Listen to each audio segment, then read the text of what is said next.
Pakistan was known to be a hacker's paradise 10 years back.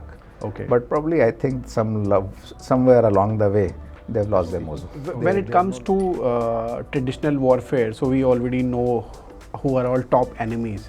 But who are the top enemies when it comes to cyber warfare? So, but when any physical war happens, the purpose of that war is to acquire the physical boundaries or to acquire land, resources of the country. What is the purpose behind this cyber warfare? Places where the most of the cyber attacks are originating. Correct. Okay. So first is China. Second, we may not like it, is India. This is across the world. This is across the world, I will say. Third is US.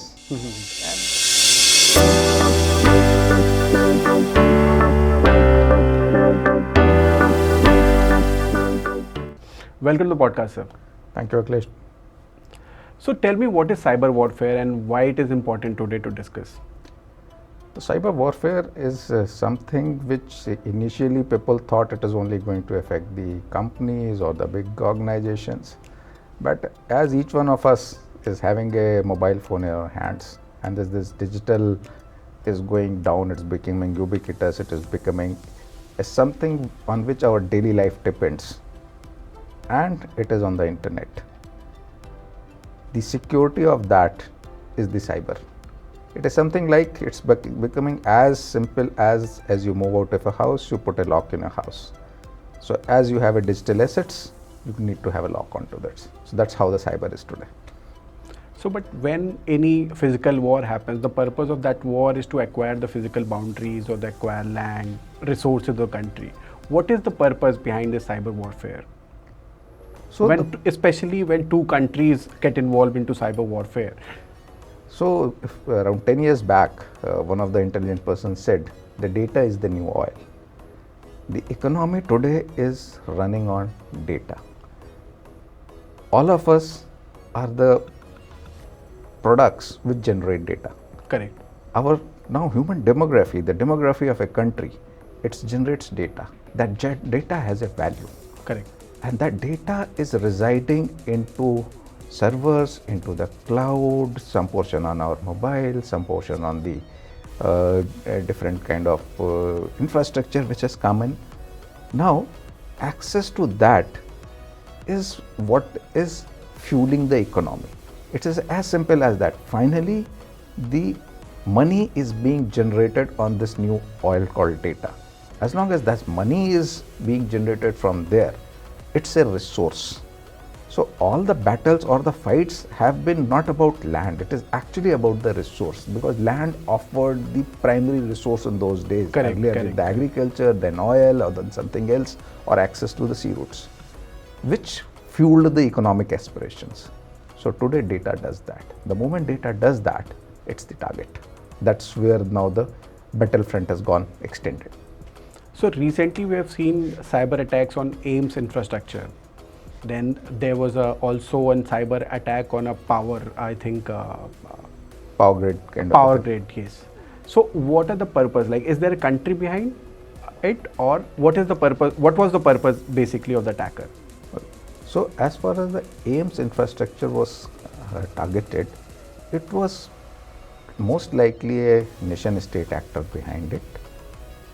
The idea was not to actually gain any value out of it in terms of money or economic thing. The primary idea was a demonstration of the capability and causing nuisance and testing whether as a country we are very protected about, say, defense or banking and other things. But to check whether there are some other targets which are primarily not in the radar of the government or the big organizations, those are not being protected, but they have a value. Correct. If their disruption causes some kind of a, I'll say, discomfort, and it causes distortion in the way the people are functioning. So even that is a kind of a expression of capability by the nation states. Then who was would you like to name the nation behind it? The most likely assumption was most likely originating somewhere from within China. That was the final assessment. That's So the when it comes to traditional warfare, so we already know who are all top enemies. But who are the top enemies when it comes to cyber warfare? okay. So cyber warfare, so there are no boundaries, and as the international relationship or the once you into the diplomatic arena of the international affairs, there are no permanent friends or no permanent enemies. Correct. It's only the interest which counts.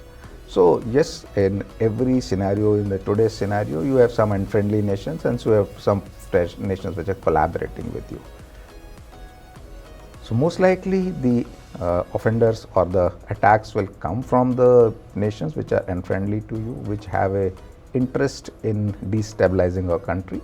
So they will be the primary targets. They may be looking for making inroads in our system, our IT infrastructure setup, but it doesn't mean that the countries to which we are collaborating, they are not exploring. So they also may be exploring, they may not be disrupting, but you can't trust anybody in the cyber domain.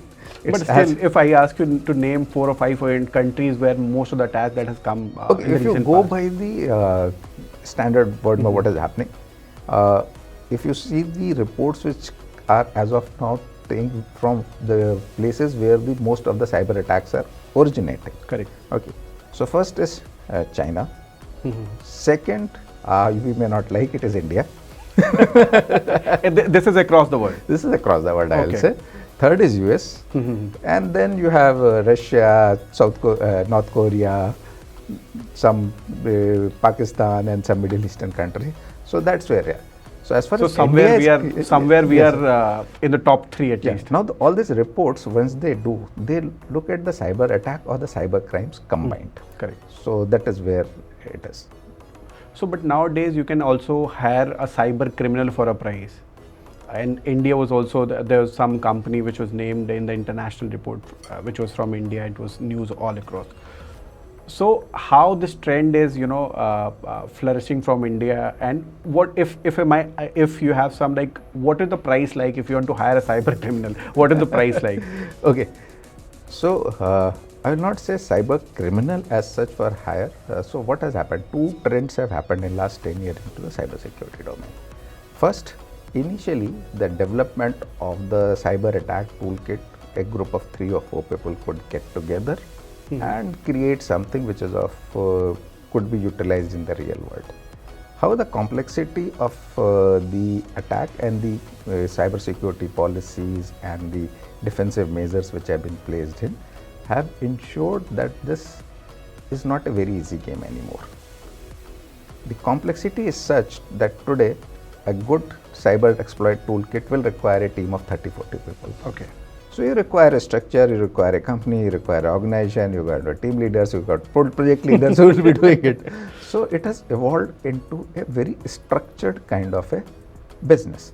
So this is the development part. Now if you are putting a team like this, it requires to be sustained. Correct. So the business model has evolved where now they offer the capability to undertake cyber attacks, Any kind cyber of breach. any kind of a cyber attack, breach, reconnaissance, exploitation, ransomware. It is becoming a service. So these teams or these small companies offer these as a service, and lots of it is happening from say earlier erstwhile Federation of Russia countries. There it is happening. Rest is into the dark web. North Korea again, there are teams which are indulging into this kind of a thing. It's very difficult to finally find who are the people behind it, but yes, the names of the organizations are there in the dark web, and the Bitcoin and other kind of transactions enable them to undertake this kind of a work. So that's the new game. Now India has also gone, India has earned a slightly not so good name into the field because we were into the specifically very good into the call center business. Correct. And combination of this call center business is the lead which does the social engineering for further cyber exploits. That is where some of our entrepreneurs have gone into wrong direction. You would have heard they have sometime in Gurgaon, Noida, there have been raids into the call centers where people were calling to US clients and extorting Correct. money. Yes. So that is where we have, as a country, the people have gone into that wrong direction and tried to exploit. Both these are complementary. Even best of the cyber attacks are executed very smoothly if they get combined with a good social engineering. So that Define social engineering here. okay, it's a social engineering in the term here is interacting with a person who is not very comfortable with technology. Okay. He just knows how to handle a mobile phone. He doesn't understand the transactions which are required for making your say banking transactions secure.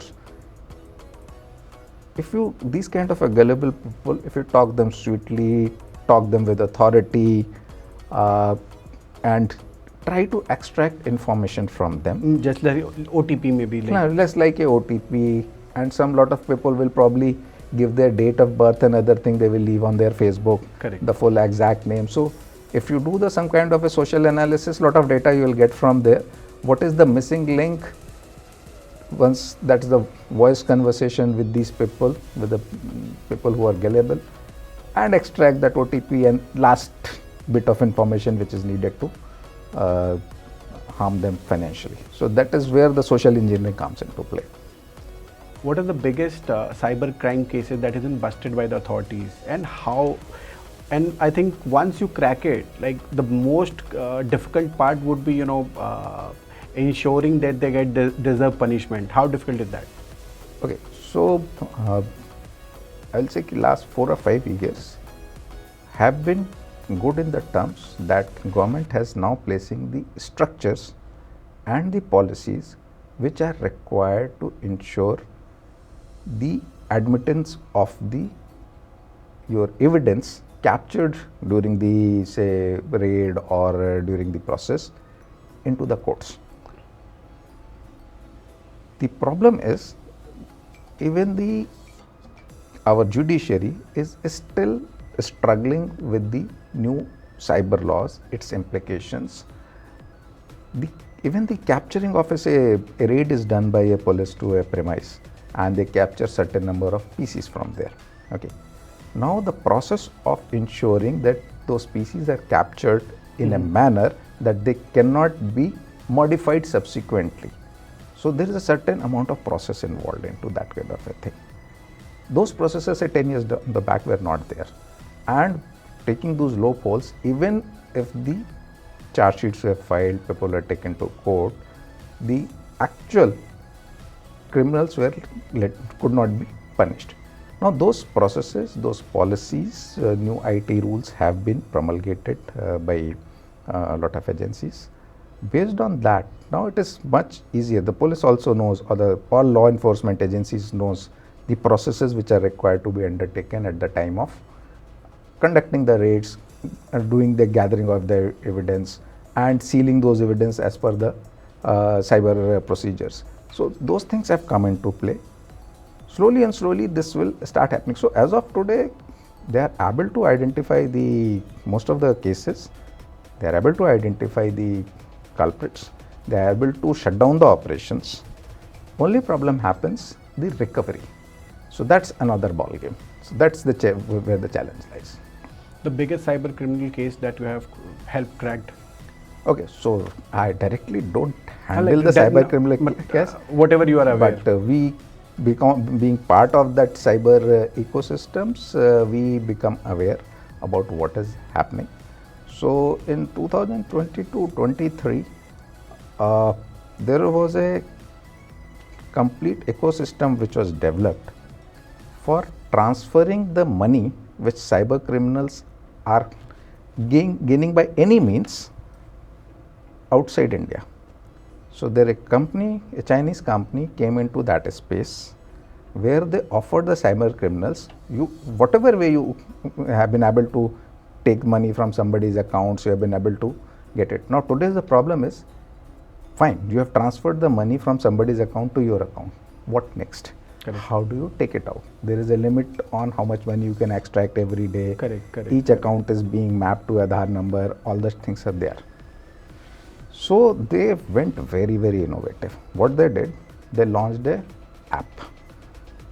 And this app was initially shared from word of mouth. The app did two things. First, it offered all the unemployed or semi-employed youth a 500, 600 earning every day. How did it offer it? It was very simple process. You download the app, somebody recommends you, he approves, you become the part of the network. Only requirement was you should have a one valid bank account with any of the banks which is working through the net banking. That is the only requirement. The modus operandi was on a Telegram channel, you will be added, you will get a message. Somebody will transfer a money to your account, say 20,000.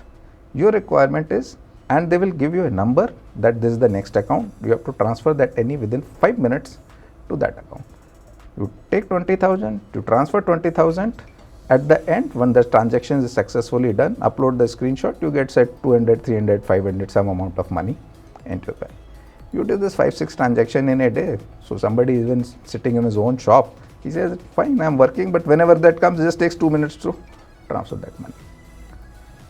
And that was we called the money mules. Now people don't even know, a person who is sitting in a village or a small town, he doesn't even know it's illegal because somebody tells him, okay, yeah, you just download this app, they do. And it sounds very legal also, like I'm getting money and I'm transferring to someone's account which is very legal and getting a cut, let's say 4 or 5%. Not even 4%, very minor amount, 10,000, 100 rupees or 200. But even that guy earns say 5 transactions a day, 500 rupees also is a good money for him because it's not taking any effort. Correct. It's not that you're permanently committed into that task. So that went into, there was a time when there was around 30,000 active money mules in India. Oh. And the problem with the law enforcement agencies, the moment a cyber criminal said, somebody whose money says 50 lakhs has been transferred from his account. 50 lakh will be broken into first level 50 kind of a people. Within a day, it will broken down to into 20,000, 25,000 rupees value transactions. And by evening, you would have gone through hundreds of accounts. And the money at the last stage will be transferred to the bitcoins or into the system which is outside the banking regulations. Now, even if you are able to get hold of that person who has actually done that process, you will catch hold of that person, okay, he was the person who initially gave a call, got the OTP, got the money transferred to this account. But beyond what? Beyond what, there's so many people involved. The scale becomes so large. And the people who are in steps in between who are involved, they are actually, they may be legally just they're at fault. But by their ignorance, it's not, you can't treat a 500 people for that kind of, it can't be taken to court and put into the jail because probably they were not even aware. Finally, this complete network was identified. The people who were operating this, they were outside India, so we couldn't finally capture them. People tried through the Interpol, but that doesn't work in these cases. Finally, what you can do, you can block the apps. You identify the apps, where they are running, what are the ports where they are running. So these are the defensive measures. You don't allow those services to run, block that. At the national level gateways, you block those IP addresses. Yes, they may switch to something else, but then it requires effort from their side also. So this was something like a very, very big kind of a thing. 30,000 people, my assumption was 90% of them didn't know that that's illegal, but that's how it was. And the amount of money which gets transferred, they say it was something around a tune of 2,200 crores. That a kind of money which got transferred to these channels over a period of 6 months. 22,000? 2,200 crores. 2,200 crores. Oh, wow. So it's all from China? It was primarily from China, but the money got transferred to all over the world. So that's the. And when you say blocking, so effectively the government has been trying to block many things, including porn. So whenever there's a blocking, there's something else evolves. Like there's a new domain. So how effective this blocking is? What is the future like of blocking? Blocking is not going to be 100% effective ever. It's a responsive game. How quickly you can identify, respond, block, and wait for him to come on a new website or a new IP address. So that is as simple as that. you can only block the IP addresses, you can only block some websites. But the world over has billions of website addresses available, millions of IP addresses which are free. So frankly, it's only hampers the person who is doing this task. He needs to have he has to just make a switch between one place to other. Beyond that, it is not going to have so it's a responsive game. So you have to be quick at it, you have to be responsive, you identify quickly, block swiftly, and scan concurrently. That's what was the purpose of blocking the porn website? Like couple of years back, maybe 2 or 3. What was the purpose behind it? I think it goes more into the legal domain. I think it was primarily the initiative of Ministry of Law. So I will not be able to comment on exactly, but all of us know free access to porn and mobile phones being available to a very younger generation also, it has a potential to distort the minds. So I think that's the kind of a more of a moral policing or moral decision. That's the thing. I thought maybe there's some cyber security. No, I will not say the cyber security. So generally, people who are in actual cyber crimes, they will remain away. Only earlier, say 10 years down the line, what used to happen? Most of these porn sites used to have backdoors into them. So if you access and your laptop or mobiles are not there, most of this. If your laptop or PC is not very updated as an antivirus, correct. Yeah, they used to compromise your thing. But now everyone has antivirus, mostly on PCs, and even the updation of the browsers is very, very quick. It's happening almost on a daily basis. So that vector where you could very easily compromise a machine by just bringing him to a porn site, that has quite dwindled. It's no longer a very effective vector. So people are not. So now I don't think that actual actors who are into this cyber exploitation game, they are depending on the porn site that much. What is the most popular? What is the most, I would say, effective way of, into cyber hacking? What are the trends now? Like the easiest way to your mobile? So the easiest way is to your mobile, and what's happening maximum, and which has got a maximum success rate, is to somehow convince you to send you a APK on your, say, WhatsApp or your Telegram or some other channel, and convince you to install it. Any external link? Any external APK application comes and somehow to convince you to install it, because that gives you the almost a remote access to your device to the attacker. So that is where the maximum benefit will occur, and people do it. Any electronic device, for that matter, which is connected or not connected directly to internet, what is the possibility of that getting hacked? If it's very difficult to put a number onto it, in but general, if you are connected, there are 2-3 very simple things. If you pursue, the chances of getting hacked are low. First, keep updating your systems. Secondly, don't visit the shady sites. That's as simple as that. The moment you start visiting the shady sites, your chances of getting hacked is increasing. So shady sites in the terms of porn, they can be in the terms of say money making kind of a things, or offering free softwares. So those kind of things. And the another thing which compromises the PCs and the laptops maximum is the your corrupt I'll say pirated softwares. So you want to say, I don't have a MS Office, I'll just show my MS Office free, it will take you some site, it will give you MS Office which you can install. Perfectly fine. But somebody has put in an effort to take a MS Office application, put it for free. Why has he done it? There's some motive behind it. And the problem in this kind of a thing is, you give administrator access yourself once you are installing these applications. Correct. You yourself, he asks, do you want administrator access? You say yes and install. So once you do that, obviously, then you are responsible for So that. I'm asking electronic device because whenever there election is country, people say that these electronic voting machine, because they are also electronic in some form, they are getting hacked or manipulated. What is the possibility of that? No, that's I will say it's more about ignorance. You're understanding electronics machine which is based on a microprocessor, on a CPU or something we all of know, Intel microprocessor we have heard, or AMD is another series. It has got a RAM and other things, and which can be connected to internet.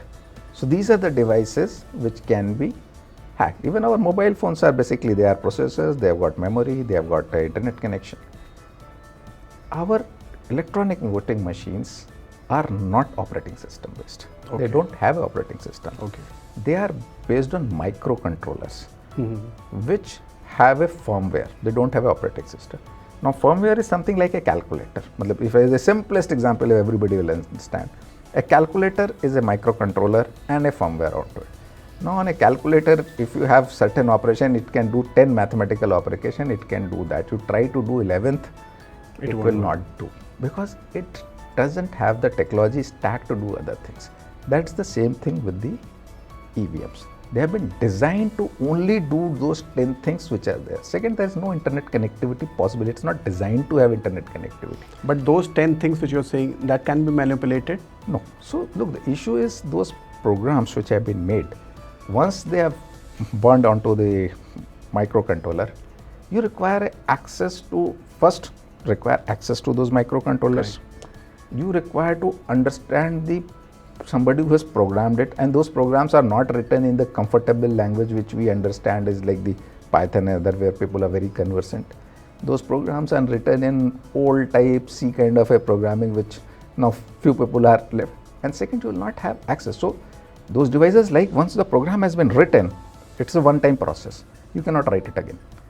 So you have to probably actually take out that chip, replace it with a chip. It's a physical thing. So it's the challenges to do that are. Plus, I think because every constituency has different candidates and their pattern of voting is also different. So that would also, you have to do it constituency wise, identify the machines and then, find out. Yeah, so that's you have to look at, and on top of it, a very, I will say, very, very diligent stack of policies and implementation procedure which is placed by our Election Commission of India. Which machine will go to which constituency is not decided till a day before. Correct. Yeah, I have never been part of the thing, but what as an other citizen, I think, even people, the machines are programmed for particular constituency a day before. Okay, so it's very difficult to do something which is going to be random, because they will just take, okay, this constituency from here number so and so. It's all done a day before randomly by the people who are managing that. That's my knowledge. So it's very, doing a predictive effort on that kind of a word is very, very difficult, not easy. Coming back to like original topic, cyber warfare. So when we talk about this technology warfare or cyber warfare, a lot of those depends on the technology infrastructure, be it telecom infrastructure or IT infrastructure. And all those infrastructures are somewhere foreign. Like they are, like large part of telecom infrastructure is from China. All the servers, all the stacks, all the wire comes from some other country. So if the country goes on war, like we have seen in in Russia and Ukraine war, so there are a lot of IT companies who blocked services in Russia. So when or if the cyber warfare that happens between India and some other country, so what are the chances? How secure are those infrastructure? How well we are prepared to control those? Okay, so this is now being treated as a supply chain assurance problem all over the world.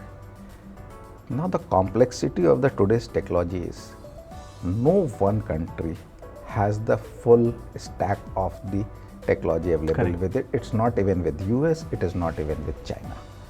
The problem is certain part of technologies are developed and some people in the world have become proficient into that they have certain expertise into that. Everybody, today's technology where everybody is manufacturing or producing something with a very high level of expertise in a specific domain. And the today technology brings it together, combines it together and brings a technology stack which delivers the services. Now if you have a situation like that, the problem is, how do you assure your organization or government or as a country that whatever stack I have used down below, they are guaranteed secure? Now this is a problem which is don't have a very easy solution. What are the measures you can do? So the measures which you can implement, at least you try to ensure. So what happens in Indian context, and there's a kind of a policy by the Indian government also, that you try to ensure that specifically in your critical infrastructure, you don't get systems or components which are programmable or maybe programmable without your knowledge from the countries which are not friendly to you. Okay, so you try to do that. However, as per the WTO rules, you can't do it blanketly. You can't say that I will not buy any Chinese component. That goes against the WTO trade restrictions. There are a lot of Chinese like Huawei and ZTE has a lot of telecom infrastructure in India. So that is there. But as far as the India is concerned, now what we have done, like you have heard a few days back, around 3-4 months back in March, April this year, in the mobile conference in Delhi, India has shown its whole full 5G stack. So earlier what was happening, there were a few major players who were into the telecom network 4G. It was Nokia, Ericsson and some Chinese company, Huawei and other things. But India has gone now to develop a assured 5G stack of its own. We have developed it fully. What happens to Huawei and other things and other these kind of setup which has come?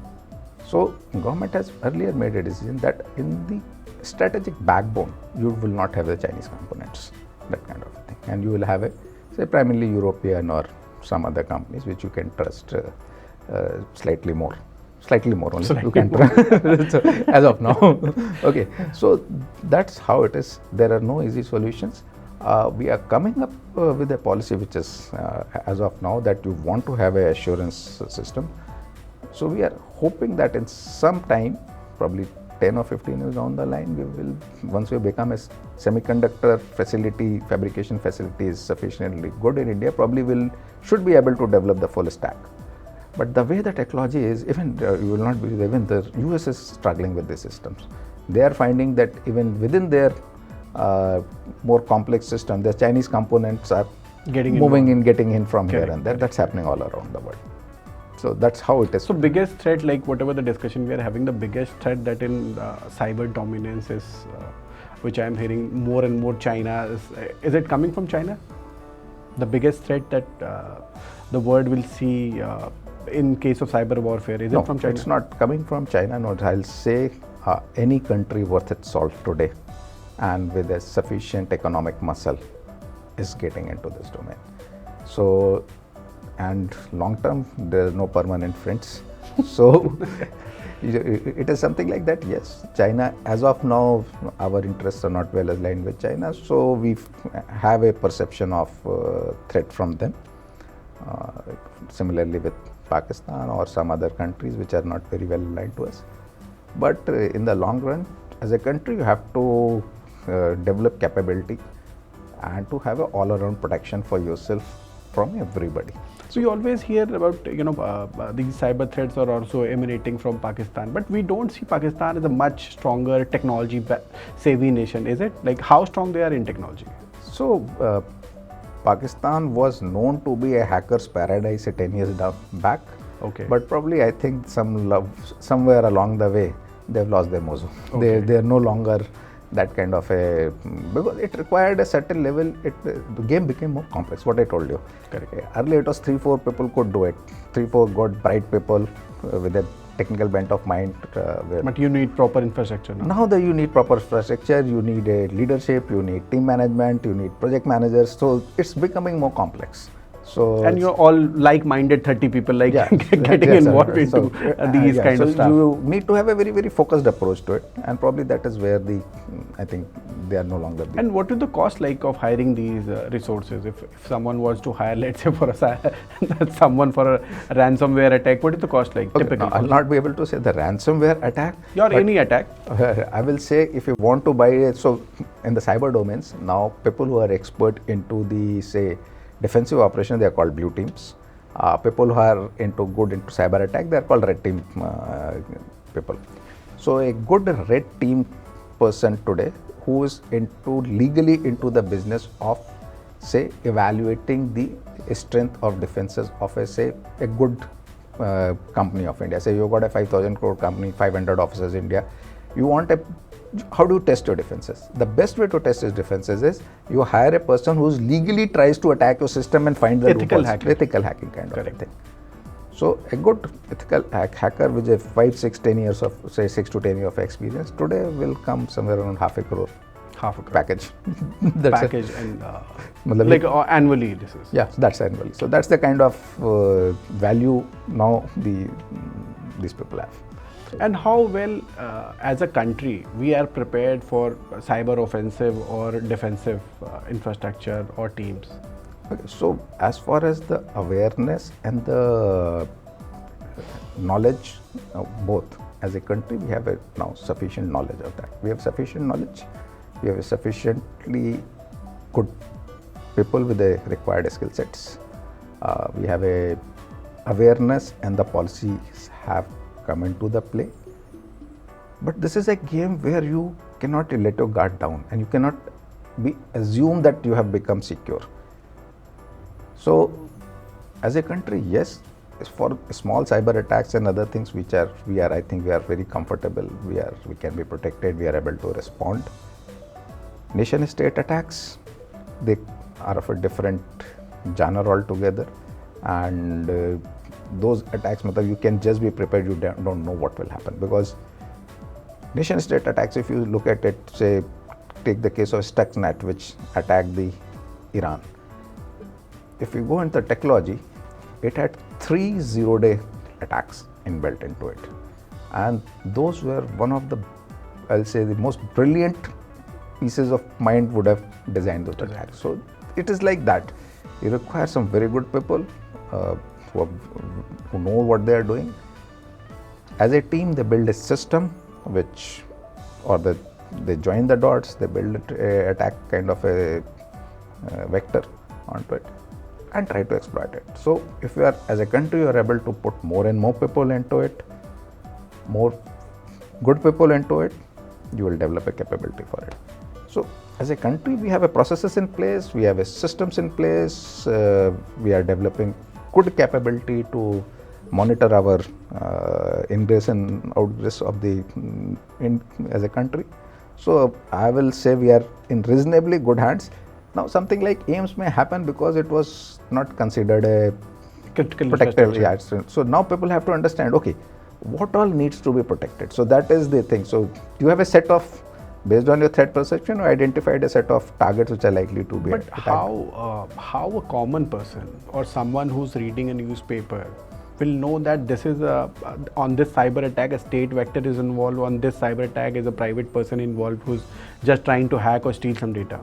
It's very difficult. So even at the end, even for the investigators, it's only a hunch, or based on the signatures, you will try to guess that where it is coming from. Frankly, in today's kind of a complex cyber attacks, you will not have a guarantee, okay, this is being originating from this place. It's very difficult.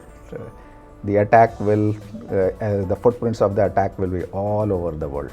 So AIIMS attack footprints, which they said were in Australia, they were in Europe, they were in Mexico. So it attacks, so there's no boundary in the cyber. And since there are no boundaries, and you can only go up to one level, beyond that you don't have a jurisdiction. Okay, if somebody is, say, you compromised a router in Mexico and targeting you. Correct. You don't have a jurisdiction to ask Mexico, and if you don't have a collaboration, and no country will, unless until there is a very strong collaboration into this. As you say, the easiest way or most easiest way of, hacking into someone's is, getting the information, let's say for OTP and all. But we have seen places like Jamtara, adding to it, we have seen places like Jamtara where people call from some number. So how, and by the time you realize that you have been hacked, the number is, used and thrown away. So how easy it is to get for those SIM cards to them? Because for us, when we go, we have to do, someone will come, take our thumb impression, take a picture and all. But for them, it is easy to get a SIM card nowadays, it seems. Yeah. So there are few things which you have to, as a country, you have to decide and take a call on it whether you want to implement the policies correctly or not. We made Aadhaar and we said Aadhaar is the person's identity. At certain stage, certain government tried to link it that without Aadhaar you will not be able to do 10 things. We'll link it to your bank, we'll link you to identity, we'll link you to your mobile phone and everything. But there is a lot of opposition, crying the reason being the privacy. That if that happens, you will be able to, there is no privacy left. However, how much privacy in which today's digital era we have, I frankly doubt. I feel there is no privacy left. But anyway, if you can ensure that no SIM is sold to any person who is not the same person to whom it is mapped to, you will cut the social engineering portion of the cybercrimes. So now we are not able to address how people are exploiting it. So around a year and a half back, DOT had a workshop where they tried to address this problem, identify how to solve this problem. So what they went city by city and they did AI based facial recognition algorithms, scan the people who have identified the SIM in that area and to try to find is there a duplicacy. Okay, why they were doing it? Because since the ruling that you cannot have without having a Aadhaar number link, you can have a SIM. The only thing which required was you come and your photograph will be taken. Correct. Not even a biometrics. You are not required. If you say, you go to a SIM, you say, I don't want to give my biometrics, I don't want to give my Aadhaar. You will give him some other ID, he will still give you a SIM, he will just take a photograph.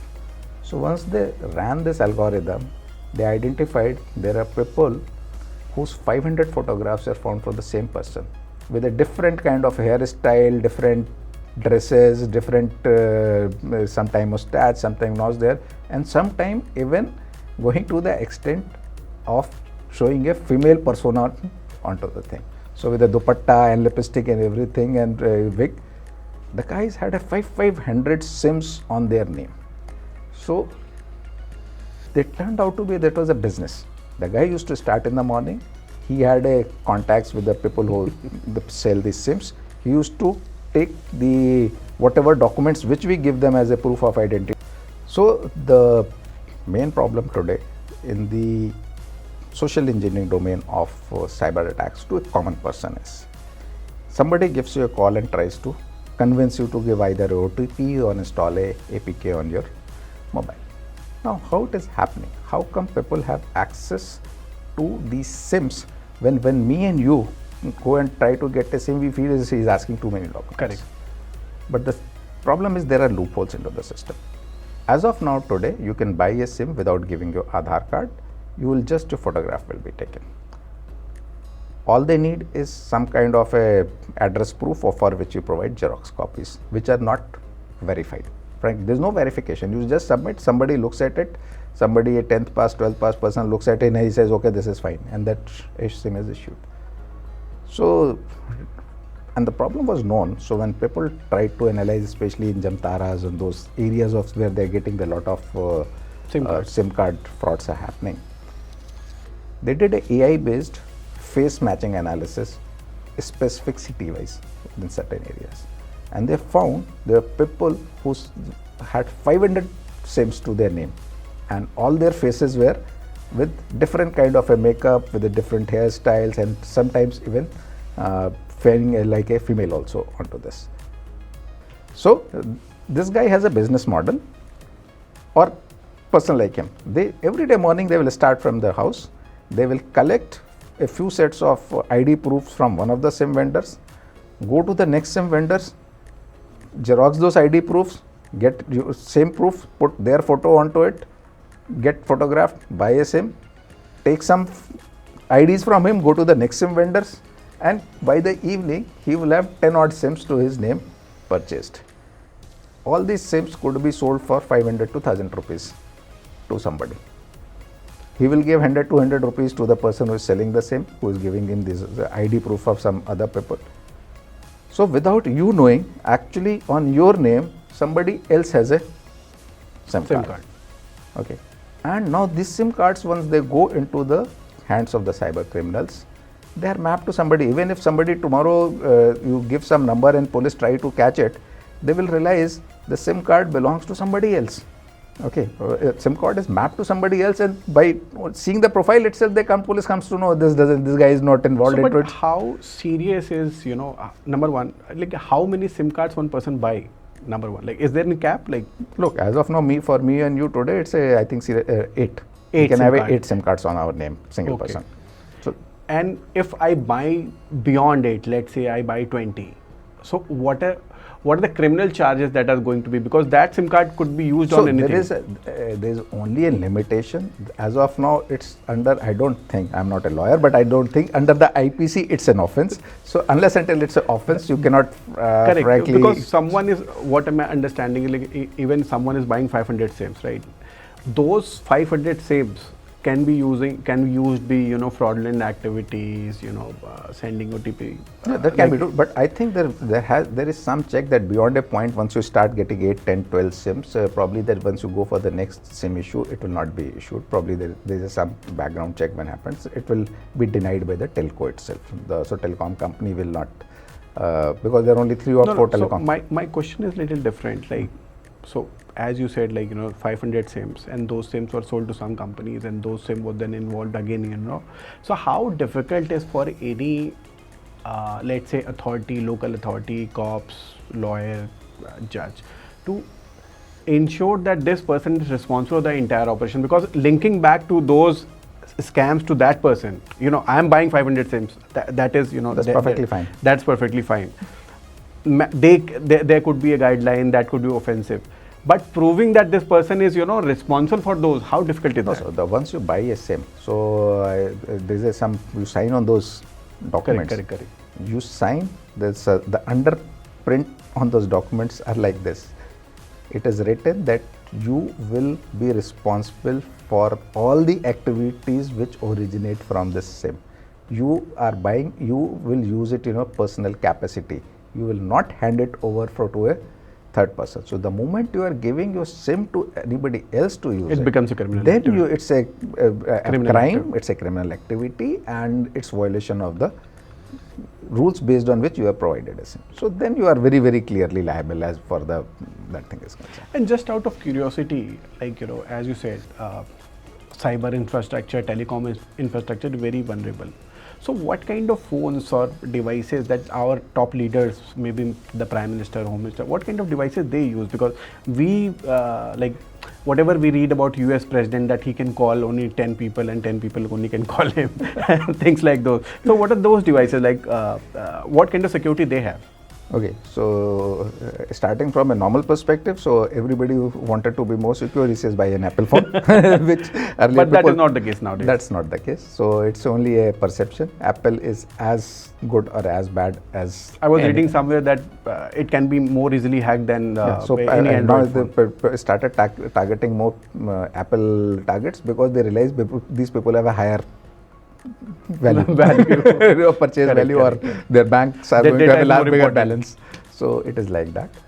So as far as the government is concerned, I'm not frankly aware about what happens at the Prime Minister level or that level, but all over the world, the governments have ways to have a more kind of a secure phones.